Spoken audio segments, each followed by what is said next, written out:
ओम। आज मैं आपको बातें बताने वाला हूं कि कौन से चक्र पे काम करोगे तो जल्दी से जल्दी आपकी कुंडलिनी शक्ति जागृत होगी। आपका ये भी सवाल है कि कुंडलिनी पहले जागृत थी, यानी कुछ अनुभव हो रहा था, अभी किसी कारण से अनुभव नहीं हो रहे, तो क्या कुंडली सो गई? फिर से काम करना पड़ेगा? कितना समय लगेगा? देखिए, कुंडली से संबंधित लोगों के बारे में बहुत सारे ऐसे सवाल हो सकते हैं। तो बहुत सारी हमारी साधना शिविर होती है जहां पे प्रैक्टिकली सिखाते हैं, पर कुंडलिनी कोई फिजिकल बॉडी नहीं है जिसे आप देख सको। काफी सारे लोग बोलते हैं कि हम देखना चाहते हैं, संभव ही नहीं है। ऐसे सवाल तो करो ही मत, ये अनुभव की बातें हैं। अगर आपने गुड़ खाया है, गुड़ खाने के बाद आपको जो मीठा या जो भी अनुभव हुआ, क्या आप उसे दिखा सकते हो? आपकी जीभ में काट के देखेंगे कि किस हिस्से में गुड़ और किस हिस्से में शक्कर रखा था, यहाँ पे अनुभव कैसा होता और यहाँ पे कैसा, बताना संभव नहीं है। पर कुंडली की बात है तो वो अनुभव की बात है। पहले तो आप समझो कि जितने भी आपने प्रतीक देखा है मंदिरों में, मूर्तियों का, ये सब कुंडलिनी का ही तो प्रतीक है। लेकिन हम पुरातन जो हमारे गुरुजन थे, जो संत थे, जो हमारे वैज्ञानिक थे, रिसर्चर थे, ऋषि मुनि थे, उन लोगों ने जब कोई भी मतलब गुरु की ज्ञान को धारण करने वाला व्यक्ति नहीं पाया, तो उन्होंने अपने ज्ञान को आने वाले हम पीढ़ियों के लिए, आने वाली पीढ़ियों के लिए बचा के रखने के लिए ऐसा कुछ प्रतीक बनाया। अब आपको बड़ा अटपटा लगेगा, हमने तो सुना था श्री हरि जी का मूर्ति है, विष्णु जी की मूर्ति है, हनुमान जी की मूर्ति है, ये सब क्या? बात को समझिए आप। असल बात वो नहीं है। वो मैंने हर बार बताया, हर वीडियो में बताता हूं कि जो कुछ भी आप देखते हो ना, वो सिर्फ आपके अंदर की जो भाव है वो बाहर दिखने की कला है। बाहर की चीजें जो है ओरिजिनल नहीं है, अंदर की जो चीजें हैं वो ओरिजिनल है। बड़ी अटपटी सी लगती होगी मैं जो बातें जब भी कहता हूं। आप सुनने आए थे कुंडलिनी कौन से केंद्र पे आप ध्यान दो, कौन से केंद्र पे कार्य करो तो जल्दी एक्टिव हो, लेकिन मैं बातें बता रहा हूं कुछ और, तो समझना जरूरी है। आपको मैं गणित के पाइथागोरस प्रमेय नहीं पढ़ा सकता जब तक कि गणित के आपको एक दो और ये जो उसके व्यकलन है ना, जोड़ना घटाना गुणा भाग, वो ना सीख पाओ इन चार चीजों को, तब तक मैं आपको बड़े सूत्र नहीं बता सकता। तो ठीक वही बात यहां लागू हो रही है।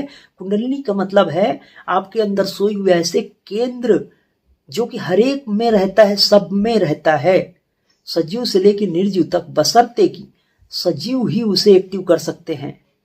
मतलब ऊर्जा का एक स्रोत जो सब में होता है।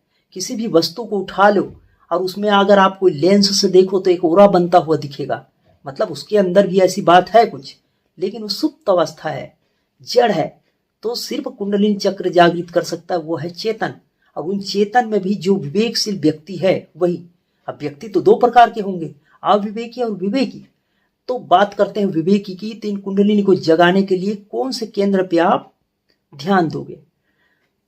देखिए, बात समझिए आप। आपने जितने भी मूर्तियां देखा है ना, वो कुंडलिनी को जगाने के लिए ही हमारे गुरुजनों ने वो प्रतीक बनाया था, पर हम फंस जाते हैं उन मूर्तियों में। ठीक है, प्रतीक अच्छा है, समझना चाहिए हमें कि हाँ क्यों बनाया है, लेकिन आपको अपनी शक्ति को जगाना है। अब अपनी शक्ति को जगाना है तो बाहर क्यों देख रहे हैं हम? अंदर की ओर देखना होगा इन केंद्रों में, और जिस केंद्रों में हम ध्यान देते हैं वही केंद्र जल्दी एक्टिव होगा।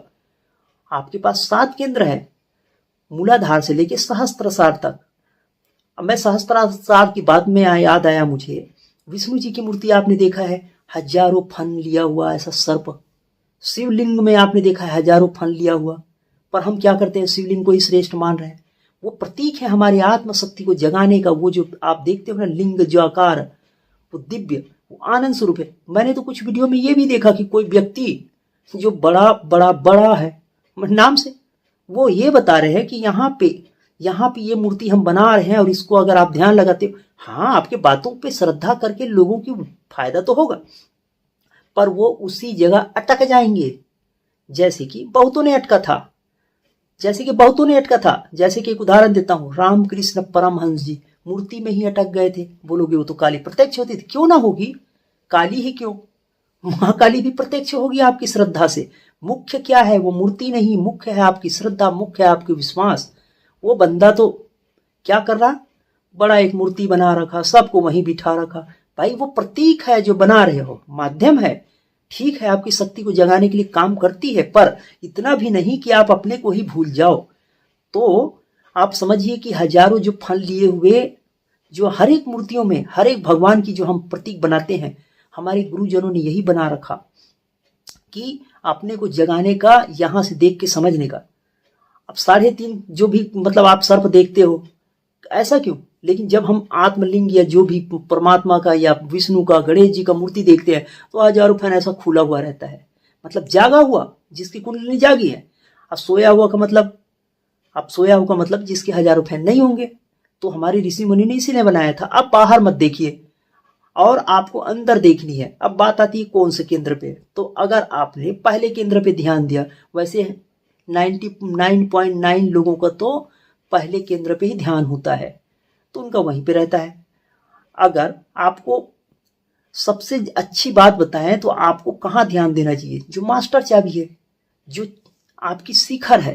और शिखर का मतलब है जहाँ पे ये तिलक लगाई जाती है। और तिलक भी लगाने का हमारे गुरुजनों ने इसीलिए तो बताया था कि कुछ क्षण कम से कम तिलक लगाते ही सही हमारा मन यहाँ पे आ जाए।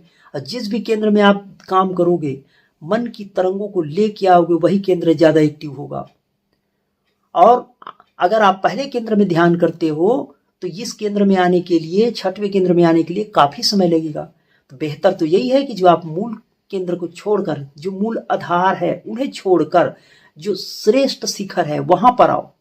और आप देखिए, जब भी आप कुछ सोचते हो तो कैसा सोचते हो? कुछ इस प्रकार से ऐसा सोचते हो, मतलब ये ज्यादा महत्व का है सोच के लिए। और हृदय की बात आती है कि मैं उसे प्रगाढ़ प्रेम करता हूं, तब कैसा फील कराओगे आप? हृदय में हाथ रखकर बताओगे।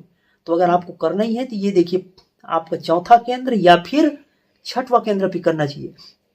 कुछ लोगों के ये सवाल होता है कि हम कौन सा केंद्र पे ध्यान करें, कौन सा केंद्र पे कार्य करें तो जल्दी हो। तो आपके पहले सवाल कि यहाँ पे आपको करना चाहिए। जितना ज्यादा ऊर्जा, जितना फोर्स के साथ करोगे उतना जल्दी वो एक्टिव होगा।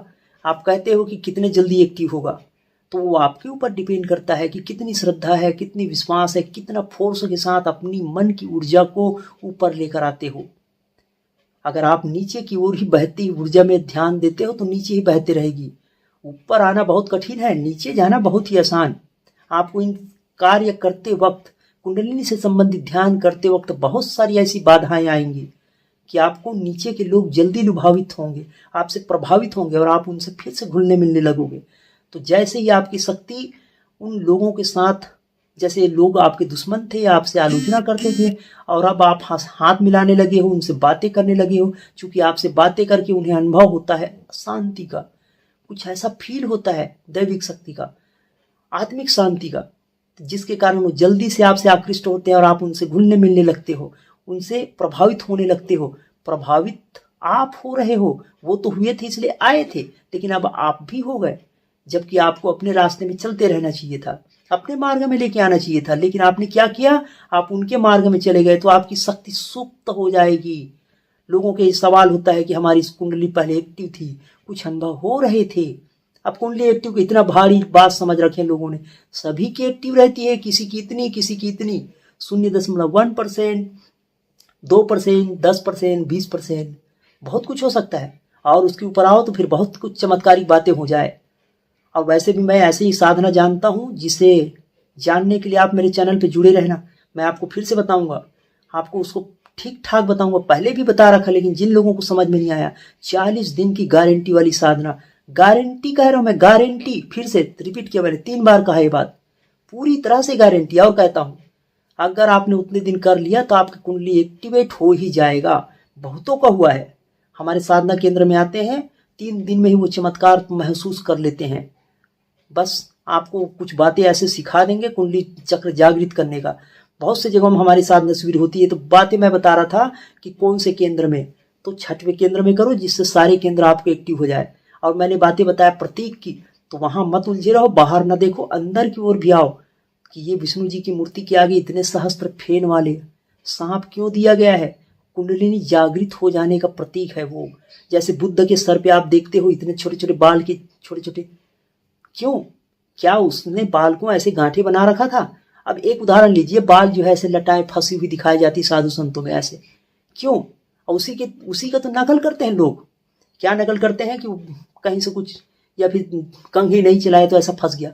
मुझे तो बहुत बुरा लगता था जब मैं साधना करता था, फंस गया, मैं तो कैंची से उसे, ब्लेड थी नाखून काटने के लिए रखा तो उसे काट दिया, बहुत पहले की बात है। तो उन्हीं की तो नकल करते हैं लोग।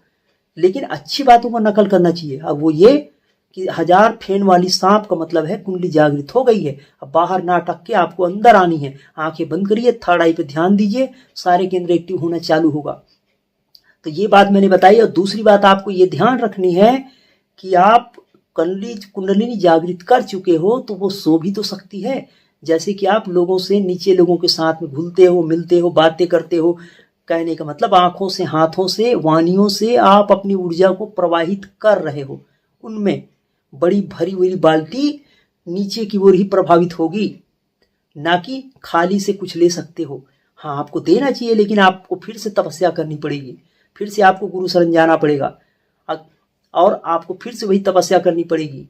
आपका सवाल है कि हमारी कुंडली जागृत थी, कुछ अनुभव हो रहा था, अब नहीं होते, तो करना वही चाहिए जो अब पहले करते थे, और अब की बार तो ज़्यादा फोर्स के साथ करनी होगी।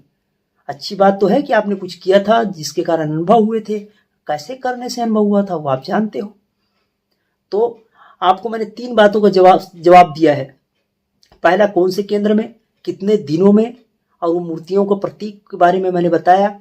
और एक बात मैंने खास बताई कि अगर आपकी सोई कुंडली फिर से जगाना चाहते हो, पहले जागृत थी, सो गई है, तो आपको फिर से मेहनत करनी होगी, फिर से आप उन्हीं जगह पे आ जाओगे, और इस बार आप अच्छे रहोगे, सतर्क रहोगे। किन कारणों से आपने नुकसान उठाया है आपको पता है।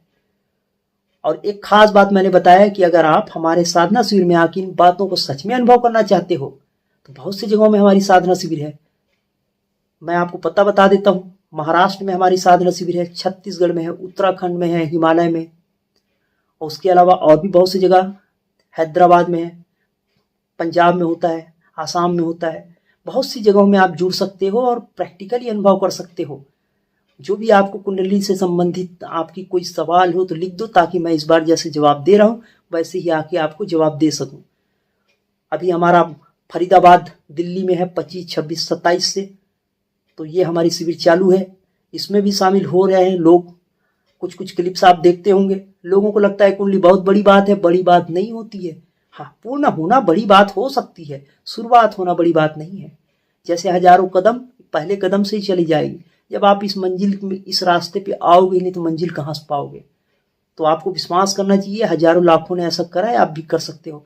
बहुत सारी वीडियोस में आपने देखा है आनंदित होते हुए, नाचते गाते हुए। आपसे भी ज़्यादा पढ़े लिखे हो सकते हैं वो। आप अपने को ही, दूसरों को अंडर एस्टिमेट ना करें।